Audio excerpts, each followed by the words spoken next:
একজন 8 বছরের শিশু, ওর কোথায় সমস্যা ছিল, ওর কোন জামাটায় সমস্যা ছিল এবং কোন চলাফেরাটাই সমস্যা ছিল, ও ধর্ষণের শিকার হয় কিভাবে? এমন একটি বিষয়ের উপর কথা বলার জন্য দাঁড়িয়ে হয়েছি, যেটি শুধু একটা অপরাধ নয়, একটা অমানবিকতা অপরাধ। সবই সহযোগিতাগণ, আমরা জানি গত কয়েকদিনে ধর্ষণের মাত্রা গুণে গুণে বৃদ্ধি পাচ্ছে। আমরা প্রশাসনের দৃষ্টি আকর্ষণ করে বলছি, আপনারা যে কার্যক্রম চালাচ্ছেন তা আমাদেরকে সন্তোষ করতে পারতেছে না। আপনারা যে দর্শকদের বিচার বাংলার মাটিতে করতে না পারেন, দয়া করে আপনারা আমাদের ছাত্র সমাজের উপর দর্শকদের বিচার করার দায়িত্ব দিয়ে দেন। আমরা দেখে দিব বাংলার মাটিতে কিভাবে একজন দর্শক বেঁচে থাকে। প্রশাসন আপনাদের কাছে আমরা দৃষ্টি আকর্ষণ করে বলছি, আপনারা দেখেছি একটি দর্শকের বিচার করার জন্য 90 দিন সময় চেয়েছেন। আমরা আপনাদেরকে বলতে চাই, একটি দর্শকের স্বীকারোক্তি করার পরও কিভাবে 90 দিন সময় লাগে একটি বিচার করার জন্য। আমরা এই ঘটনার মাটি রেখে আপনাদেরকে বলে দিতে চাই, যদি 3 দিনের মধ্যে দর্শককে ফাঁসি দেওয়া না হয়, তাহলে আমাদের ছাত্র সমাজের হাতে দর্শককে ছেড়ে দেন। আমরা 3 দিনের মধ্যে দর্শককে ফাঁসি দেব, জনসম্মুখে ফাঁসি দেব। ধর্ষণ একটি অমানবিক অপরাধ। আমরা কথা বলতে পারি না, আমরা আজকে বাকরুদ্ধ হয়ে গেছি। বাংলাদেশের এই ঘটনা আমাদের স্তব্ধ করে ফেলছে, আমাদের বাকরুদ্ধ করে ফেলছে। সেই সহযোগিতাগণ, আমরা চাই আগামী বাংলাদেশ হোক সুন্দর বাংলাদেশ, দর্শক মুক্ত বাংলাদেশ। প্রশাসনের উপর দৃষ্টি আকর্ষণ করে বলছি, বিশেষ করে স্বরাষ্ট্র উপদেষ্টার দৃষ্টি আকর্ষণ করে বলছি, আপনি যদি আপনার দায়িত্ব পালন করতে না পারেন, আপনি দায়িত্ব ছেড়ে দেন। ফাঁসি চাই, ধর্ষকদের ঠিকানা সংখ্যক কিছু বলবো। আমার প্রথম কথাই হলো, ধর্ষিতার জানাজার আগে যাতে ধর্ষকের জানাজার ব্যবস্থা করা হয় সেই আমাদের করতে হবে। আর আইন শৃঙ্খলা বাহিনীকে আমরা বলতে চাই, আপনারা যদি আপনাদের আইন আপনারা যদি আপনার নাটি করতে পারেন, আমাদের মাঝে ছেড়ে দেন। আমরা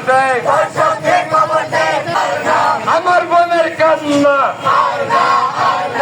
দেশে ধর্ষকদের যে কোনো বিচার নেই, যে দেশে ধর্ষক লুকিয়ে বেরিয়ে বেড়াচ্ছে।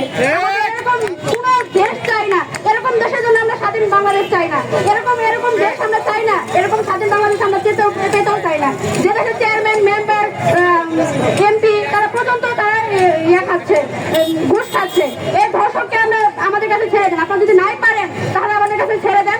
আমরা ধর্ষককে তিলে তিলে মারে দিব।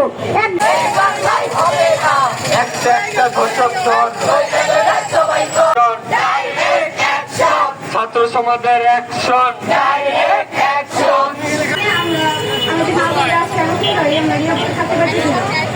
আমার মনের কান্না, আমার সোনার আমার সোনার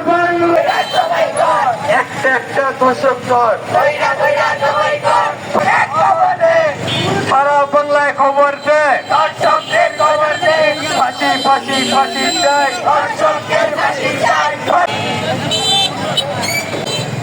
ধর্ষণের জন্য তারা নাকি 1.5 লক্ষ টাকা ই করেছে, 56,000 টাকা বাকি রেখেছে।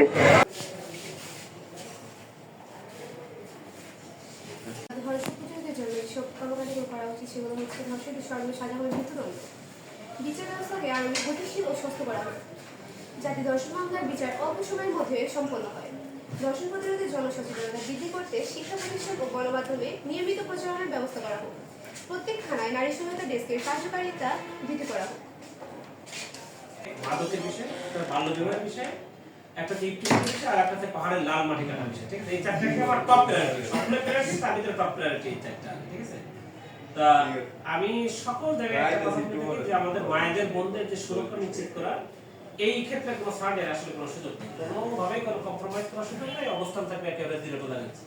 তা সবাইকে অবহিত করবো এরকম যে আমাদের তো কয়েকটা নাম্বার আছে, আমরা জানি কিনা, একটা হচ্ছে 999333109। ঠিক আছে, এই 3টা নাম্বারে কিন্তু এই ধরনের ক্ষেত্রে দ্রুততম সময়ে তথ্য দেওয়ার সুযোগ আছে এবং এই সেবাটা কিন্তু বিনামূল্যে টোল ফ্রি সেবা আর কি। ঠিক আছে, তা সকল বন্ধুরাই বলবো যে এই নাম্বারগুলো মুখস্থ থাকা দরকার এবং ফোনে প্রয়োজন কথা সেভ রাখা দরকার। তাহলে কি হবে যে কোনো আমার নাম্বার বের করতে যে সময় লাগবে, এই নাম্বারগুলো পাঠাতে কিন্তু সেই সময়টা লাগে না। হ্যাঁ, এবং কার্যকরী পদক্ষেপ গ্রহণ করা হয়। সেক্ষেত্রে সকলেই মিলেই যাতে আমরা মানে আমাদের রাষ্ট্র ব্যবস্থাকে এবং স্থানীয় যে ঘাটাইল প্রশাসনের আওতায় ঘাটাইলকে যাতে আমরা নিরাপদ করতে পারি এক্ষেত্রে ধন্যবাদ।